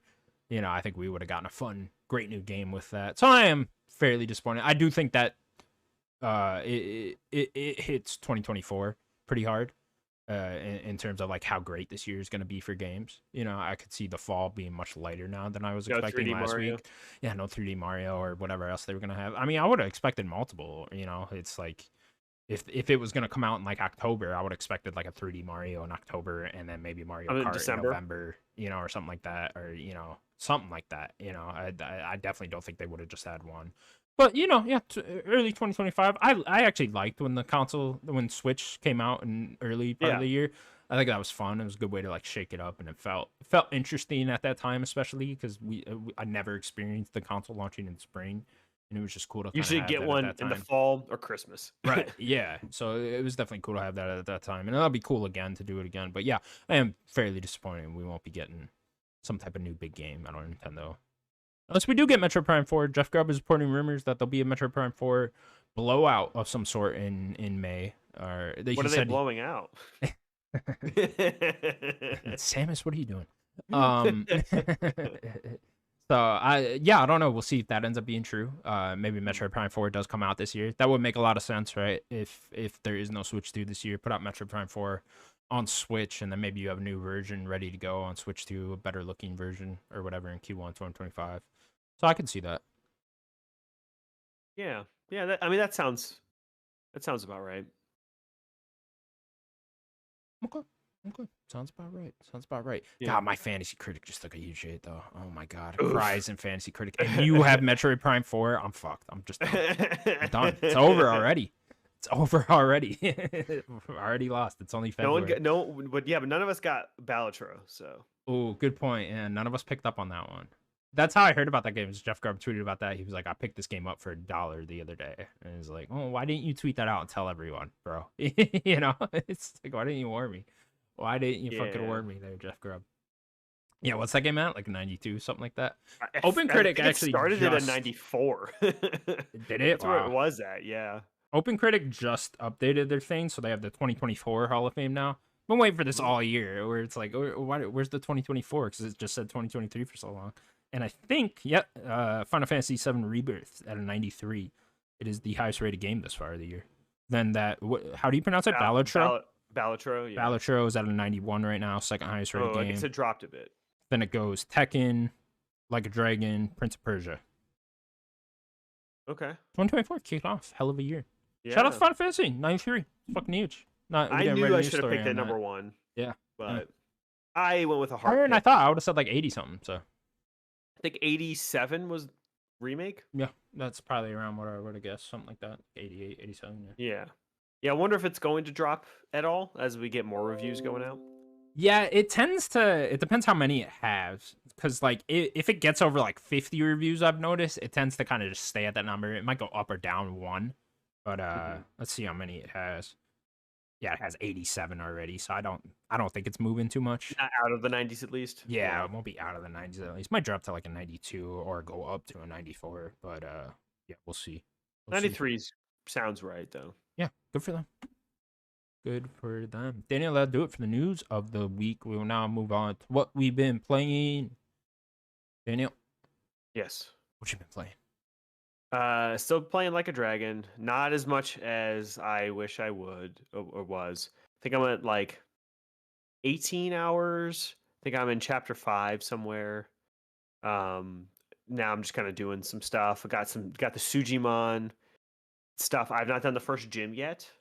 Kind of battled some stuff, collected some new ones. I'm like near that area to like go fight that first gym, so I might do that. I don't know if it shows what level I need to be. Maybe it does on the map if I look on the icon. I It would. tells me. So there's like a level cap that you can hit before each gym. With your Sujimon, I would just hit the cap and then go to the gym. I think I'm capped. So it's Which I 10 think, for the first yeah, one. Yeah. I think Okay. I'm capped So at get 10. get all your Sujimon at 10, and then I would just do it like that. And then the next one's 20, 30, 40, Oh, so okay. on. Yeah, I don't think all mine are. I'm at 10, but I don't Do think not they go are. into those under levels because they will wreck you. Where is a good place to grind for the Sujimon? Like I know that there are trainers You around, really but don't have to grind. So like you could probably win one battle if you go. So you're allowed to fight bronze guys right now, but you could also fight silver enemies at battle silver level league Sujimon, whatever the fuck they call them. And I would just battle one of the silver level ones, and then you would just go up to level 10 or level, yeah, your cap level. You know, if you just do the one higher than you they're just and in the win. world. Yeah, they're just in the world, yeah, around the place. Look for the S on the map, you know, and Yeah. then look for one that says silver tier, and then go fight that, Okay. and then just try your best, and hopefully you win. And then if you win, they will just level up to 10 because you'll get so much XP just through that. Or Okay. you can buy Sujimon juice or whatever the fuck they call it at the Sujimon juice. yeah, at the little stops, the little Sujimon stops, and then just fill them with juice. And they're pretty fucking cheap. So honestly, I don't want to fill my Sujimon with juice. you're gonna need to fill your Sujimon with juice, all of them. Man. Go get the most ugliest looking homeless Sujimon you can find, and Yeah. fill him with your juice, and then you will level him up. Okay. And then I can go fight the gym. Okay. And then you can go fight the gym. I didn't know that I could I needed to be a certain level. Okay, that's good to know though. Yeah. Do not go into wanna, the gym battle on their level. Okay. I want to do the Sujimon stuff because it seems very goofy. Sujimon stuff's very fun. I have one more gym left on it. Okay, very cool. I want to get that job for the Sujimon. Hilarious sub story on the Sujimon. And it just keeps going. It just gets more and more wild with like it's just so soap opery. Where like guys will come in from like your Sujimon's past and stuff, and they're just like, "You're back." Love it. This is a game of the year. This is game of the year. It's so funny. This game. We're talking about this game for game of the year. That's crazy. This game's so 100%. 100%. And I love it. The fucking sub stories. The sub stories are so dumb. Some of them, they're just so stupid. Or like, I'll put the controller down after some of them and just be like, "Huh, I really just did that." I was a part of this. We really just did this, huh? Okay. Okay. There's nothing to do with the main story or what's going on, or like you would think that would just like affect Ichiban's life so hard. Like he would just need to stop everything else. But no, we'll just continue on. Just act like it never happened. Yeah. He's been through a lot. So other than that, I've checked out the game we talked about a little bit ago, Balatro. Which is a spinoff. Which is a Naruto spinoff. It is a roguelite poker game. Guess is the quick way to explain it. I knew it involved cards. I didn't know it was poker. That's cool. Yeah, so it's basically you have a full deck of 52 cards, like a standard deck, and it is about you are playing poker. So like in order to like so each run you do, you have to beat they call them antes, but they're bosses. So you have to beat 8 antes. I have not yet beat 8. I've gotten close twice. But you have to beat 8 bosses, and each boss has 2 runs before it. So there's like 2 fights you do, and then you fight the boss. 2 fights you do, then the boss. So each fight has like a certain number that you have to get, and they call them chips, but it's like a certain like score basically. So each like you put a pair of 8s down. That will give you a certain number of chips, and then some things will give you a multiplier bonus, and then that's how you can get higher amount of chips and points. And it just kind of exponentially goes as you go to the more rounds, you fight more bosses, and you just got to keep getting more and more points. So you just play regular poker. You have more cards in your hand than like you would like with like a regular 5-card poker, but it is still standard 5-card poker. So you can't like put 3 2 pairs. You can only put like 2 pairs and then an extra card, but that extra card probably won't do much. And there are a lot of modifiers you could really do to help you. So the biggest modifier you get in the game are jokers, and the jokers have a lot of crazy stuff. So I'll run you through one run that I had last night. I basically started with a joker that turned. I got one joker that all my face cards, so like your king, your queen, your jack, will give you like extra gold and more multiplier. So when you would play them. So it's like, oh, that's an incentive to play more of the higher cards, right? When you see them in your hand. You also have ways to discard too, which is really nice. So you're like, you don't have a pair, you can, or a straight or whatever you could discard. You only get so many of those. But then I also got a card that turned all my cards into face cards. It was a joker that said just every card's a face card. So I had like 4 jokers that dealt with face cards, and in terms of my points, were just exploding, and I was just destroying pretty much everything. Each battle you do, on the side it shows like I think the standard is you get 3 hands to basically 3 hands you could play, and that you have to get all those amount of points that you need with those 3 hands, and they could be, but you only get 3 hands, or you lose your entire run. And then I think you get 3 discards for every round as well. So with this all face cards that I had, I got all the way to the 7th boss, and each boss has like a negative that it'll do. So like, one that I get all the time for a lot of these bosses is, at the end of each time you play a hand, it discards 2 random cards in your whatever's left over in your hand. And that one's just kind of like, oh, that sucks. I wish I could have used those cards. But the boss that I had fought last night, some of these bosses can nullify something. So like, you might go into a boss and it just nullifies hearts. So when you're fighting this boss, every heart card you're getting no points. No points or no multiplier. You're getting nothing. So you pretty much just need to discard them, get them out of your hand, because you can't use them. The boss that I fought said it nullified face cards. So my joker that turned, I had a joker that turned every card I had into a face card, technically. It still was a 2, but it was a face card. So basically, I couldn't play a single card. Damn. Because every card was a face card. Interesting. But you can sell your jokers, even in game. So if you just need money or whatever. Okay. So that was a way I was able to play stuff, but I had to sell that joker that turned all my cards into face cards. So I still did okay. I think I got like half the amount of points that I needed, which I think they wanted me to get like 60,000 points, which is a lot, or chips. And I think I got like 30,000 chips, which is still like, I don't even know how I did it that much, because like my whole Joker set that I was doing was like all about these face cards, and I was destroying, and they just destroyed my my run there by that stupid boss, and I ended up losing.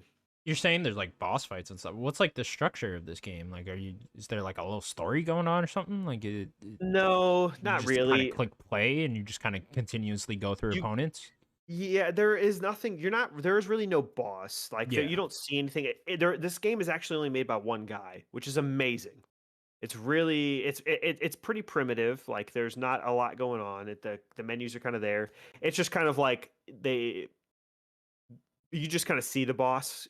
There isn't a picture or anything. There's nothing like that. Like you have like your 3 rounds, and then it shows kind of the boss. It just shows chips because it's like an ante. So if you know, do you know ante? That the term in poker. Yeah. So you like ante up and stuff. Yeah. They just use that as like a term. So it's like they just show the ante, and like that's the boss that you have to fight, and it has like a name. So that's where you get the boss. Is it has a name. Gotcha. It's like the rook or whatever. Like they have names, but there's no like picture or anything. So the structure is just you just have like your hand. On the top part, you have like your jokers. You have like other cards there are 3 like other types of cards you can get that are like kind of one shots you can just use. So there are planet cards that just upgrade your card like types basically, I'll say. So like for instance, Earth, if you get the Earth card, Earth upgrades full houses.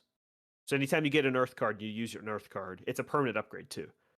Earth upgrades anytime you play a full house. Like you just get more. So any of those Earth cards. So every type of like pair, straight, flush, there is a particular planet that goes with that. And if you get those cards, it'll upgrade that for your run. There are tarot cards. Tarot cards could like upgrade your. There's a lot that they could do. Upgrade your cards, turn your cards into like special cards, stuff like that. You can like add more cards to your deck instead of just having a 52 card deck. You could really add more things like that. And then each deck itself also has like a stat or like something. So the first one you get's a red, the red colored back. The red colored back one. So instead of the 3 discards, you get 4 for every round you play. So it gives you like a little bit more discarding. You can kind of go through your deck a little bit more. The blue one, I think, allows you to draw 1 more card. I think is what it was. And then there's a yellow one that gives you more gold. So at the end of each round you go to the store and you can like that's where you can like buy some of those extra cards and stuff. Cool. And then you just do runs. What are you playing? Kind of a run based. Just my Xbox, but I think it's on Xbox. Okay, gotcha. I didn't know. Yeah. I thought it was. I didn't know if it was only on PC or what. First, it's a PC, Switch, Xbox, and PlayStation. I think. I don't know if it's mobile, but I feel like this game could be. 15. 15. Okay, that's not bad. Not bad at all. And if you like card games, especially poker, if you like poker, it's a good run. Like it's a good roguelike with poker. Sounds like addictive, kind of. You know, like you kind of want to just keep going, keep playing the next round and all that. Yeah. It's got some Slay the Spire energy. You know how much I love Slay the Spire. Yeah. One of my all-time favorites. It doesn't have like character classes, because like those are actual characters. These are just kind of like slight abilities with the decks. There's not as much going on as like Slay the Spire, but like I like poker a lot. So it's a game I could just, how I did with Slay the Spire in 2019, just like doing runs. It's a game I'm just going to keep downloaded, just do some runs. Pop in now and then. Yeah. Yeah. Pop in, do a run, see how far I can get, stuff like that. There's a bunch more decks that I don't have unlocked. I've kind of unlocked, I think, as many decks as I can without actually winning a run. So it looked like I have like 5 standard decks, and then there are like more decks after you win each deck type. You get like another one after that. So I want to try to at least win once. Cool. Like that one with all the face cards, I got to the 7th boss, but the night before, 2 nights ago, I had a worse run, but got further somehow. I think it was just that stupid boss that killed all my face cards. Yeah. Just killed me. But 2 nights ago, I got to all the way to the 8th boss, basically the final boss, and got beat. Cool. But, yeah. That sounds dope. Game's not blowing up, but got some notoriety. At least critical success. Last week. Yeah, definitely critical success. So good for him. Yeah. One guy too. That's incredible. Super cool. Yeah. All right, cool. I've of course been playing more Like a Dragon, Infinite Wealth. I am on chapter 12 now. Oh, you're getting towards the end game. Yeah. I know there's 14 chapters, so I'm getting there. And got 1 more week till Rebirth, so I gotta get this down and beat it. You're doing much better than me. Yeah. Still quite enjoying it in chapter 12 now. Hit some awesome story beats, man. There's just some really cool, good stuff, twists and turns and stuff like that. Moments just sat me like, oh, holy fuck, no way, you know, sitting there with my controller, stuff like that. Good emotional moments and stuff too. There's a lot of stuff like Kiryu in his past that definitely doesn't hit as hard for me not playing the previous I figured games. that was going to be the case. Yeah, 100%, man. There's you know, anyone who tells you it doesn't is a liar because this series all compounds. It's just how the series is. Yeah. I mean, there's like a whole thing with Kiryu that I think you're gonna end up, people that played all the games especially, you're gonna end up like really loving. They do a good enough job, don't get me wrong, of like explaining situations Kiryu was in to try to give you some understanding, but I imagine it's nowhere near the level of you know, emotional impact you would have from playing all the games, and that's just is what it is. I mean, it's my fault for not playing the past games, right? So it's you know, no knock on the game at all, but there are story moments that definitely don't hit as hard for me with just having not played the past Kiryu games. But yeah, that makes sense. Still really enjoying it. I mean, the Ichiban side, of course, is hitting hard for me with all that type of stuff. But yeah, still really enjoying it. Like I said, Sujimon stuff. I got one gym left over there. I got a couple other sub stories I want to wrap up, and then I'm not going back to the island. So you know, whatever. It's just it is what it Down is. with the island. Yeah. It's just, you know, I don't got time. Rebirth next week. It's just, yeah, it's too much of an undertaking because I'm like 55 hours in, got 2 chapters left, and I kind of just want to beat those 2 chapters and be done with it. Come at 18 hours. I'm in chapter 5. you got some ways to go, bud. You got some ways to go. All right, can you answer this without spoiling anything? Yeah. Are any of these chapters? So 1, 2, and 3, I think were pretty long chapters. 4 seemed a little quicker. Yeah. Like, are there some quicker chapters up? Yeah, it feels like that a little bit. Yeah, there's some that are quicker than others, and some that are much longer than others. I don't know. It depends how long you really stay in the chapter. You know, mess around with the open world and stuff, and do the sub stories and everything else this game has to offer. I mean, it's just so big, and there's so much stuff to do that you could spend days in just one single chapter. And I mean, I was texting Sims over the weekend, and he was like, I have no idea what's going on in the main story anymore because he got his island to like level 5, and he's like, I think he couldn't even name the main character at that point. He was just like, who am I playing? Like, I don't even know what the fuck I'm doing anymore. So yeah, it is just one of those games where you just get so lost in side content that you don't even notice what you're doing in the main story.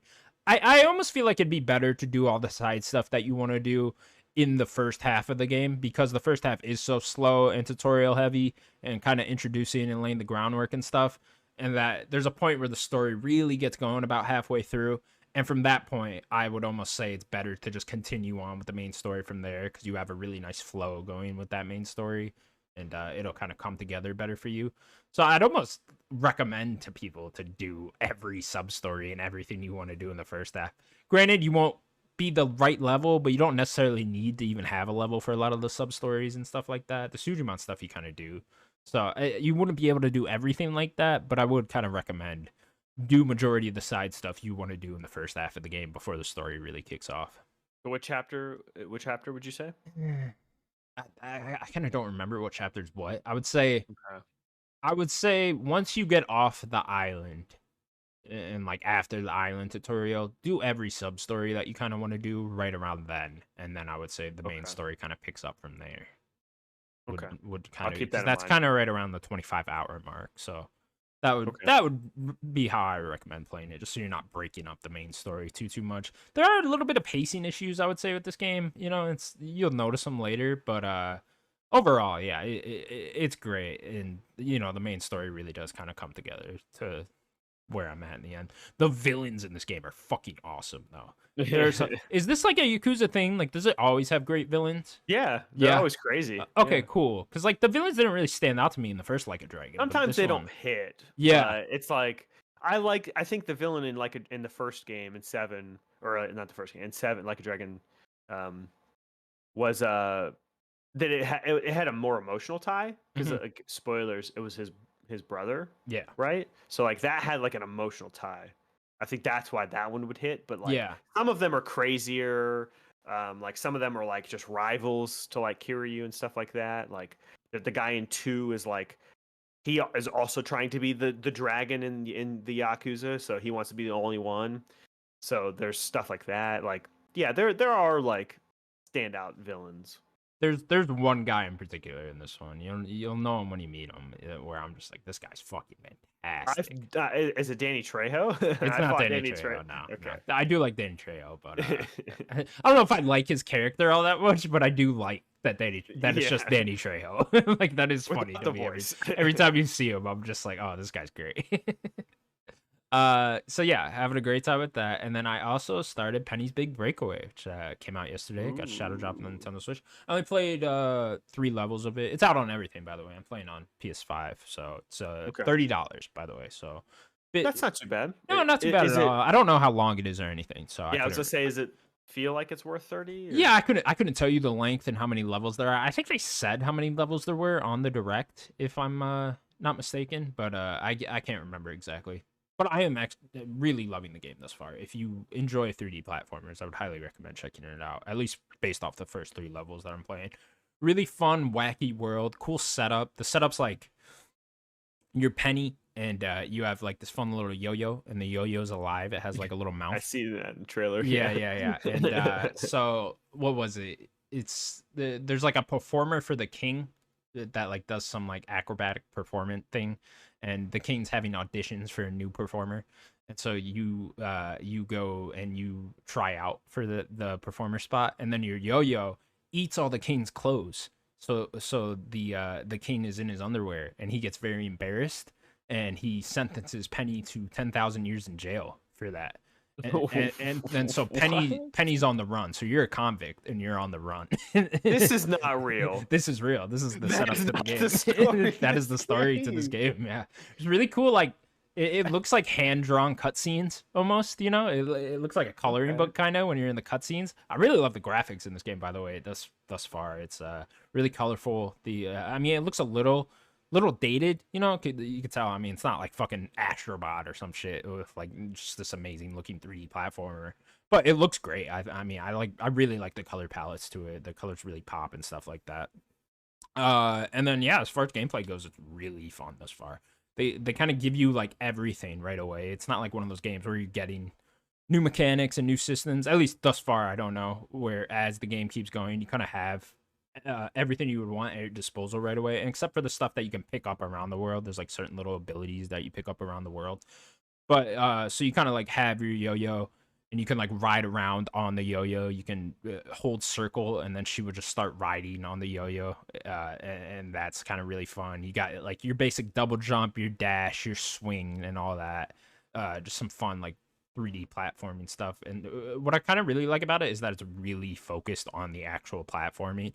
3D platformers kind of tend to go one of two ways. They're either like super focused on the platforming, or it's more of a collectathon, right? Yeah. And this is definitely more leaning towards, there are collectibles, don't get me wrong, but this is definitely going more towards the 3D platforming route and actually being a platformer, which I actually really appreciate. And there's like little like sort of like side mission things that kind of challenge you more in the platforming area. There'd be like little villagers around, and they'll kind of ask you to do something, either like collect something or bring this to another villager on the other side. And what I like about those is all of them thus far have been like as you're going through the level. So it's not like, hey, go collect these 9 screws for me, and then go back to where you were on the map and go get those 9 screws. It's like, no, those are on the way as you're going through the level. So it's like very linear and just stays like that, and it's very fun. How's the structure, just the level structure? So, I mean, you kind of just pop into a level, and they're like, I would say each level, I mean, thus far, I've only done 3. No. It's like 5 to 10 minute long levels, I would say. Okay. And you're kind of just going through them in a very linear way. And then, like I said, there's like little side objectives throughout the level, but they're all as you just keep going through the level. None of them are like off to the side, actually. They're much more bite-sized than Odyssey. Yeah. Oh yeah. It's I mean, it's nothing really like Odyssey, I would say. It's I don't really know what 3D platformer it's closest to. I would say, I mean, I don't know, like Neon White, like a 2D Mario. Yeah, it's kind of more along those lines than it is like a 3D open world Mario type of thing. You know, it's not necessarily like that. There are collectibles all over the place, don't get me wrong, and there's like there'll be like 3 different ones on each stage of like hidden collectibles and like different things you can do, and then 3 different side objectives on each level. And yeah, I'm having a great time with it thus far. If you like 3D platforms, I would definitely recommend checking it out. There's this fun little yeah, there's this fun little. It's made by the Sonic Mania team, so I mean they're well credentialed team. There's this fun little thing at the end of each stage where you gotta like land on top of a platform, and like the platform has like 3 levels, so you gotta like figure out a way to get up there. And so like you want to hit in the exact middle on the top platform, and then so around you is like a bunch of people, and I don't know why it's like each stage is kind of set up like you're ending like a play almost, or like a show. And so like you have a crowd around you, like Balan Wonderworld. Yeah, I didn't play Balan Wonderworld, but yeah, sure, good example. And then yeah, so you want to land on the middle platform at the end of each stage, and then you do a little like QTE event, and that will give you bonus points. And the QTE event is like very hard, I noticed. Is it? Yeah, it's interesting. Yeah. Is there difficulty options to the game? No difficulty. Not that I noticed. Yeah.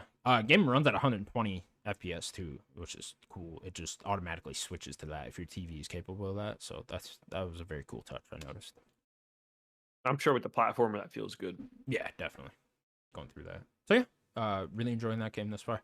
Hoping I can get through this and Infinite Wealth over the weekend. You better get to gaming. I know. It's like, damn, I got some gaming to do if I want to get down with all that. But I think it's doable. I don't know. I got 2 chapters left in Infinite Wealth. And then depends how long this game actually ends up being. Yeah. That last chapter to Like a Dragon is going to be really long. I'm just going to tell you that right now. Are they always really long? The last chapter? Yeah. Okay. Yeah, it probably is. It's going to be a lot of cutscenes. Yeah. Oh, yeah. Good point. It'll be like 30-minute cutscenes and probably multiple. Yep. Going to be a lot of cutscenes. Yeah. So hopefully I can get through that this weekend. Then really looking forward to Rebirth. Can't wait. Week away, baby. Week away from Rebirth. What a year we're kicking off. I get a week away and I get to see Tifa again. I've been waiting 4 years to see Tifa again. She's back. And she's going to be back in my life. And we get like apparently over 100 hours of her. It's going to be great. Gonna be fucking great. So excited. All right. That's going to do it for the Nerd Gods Podcast, episode 211. Thank you all so much for watching. Please remember to subscribe to us over at youtube.com/nerdicgods. You can also find us available on all audio platforms. Daniel, anything else you'd like to say? Who's better, Tifa or Aerith? Jesse.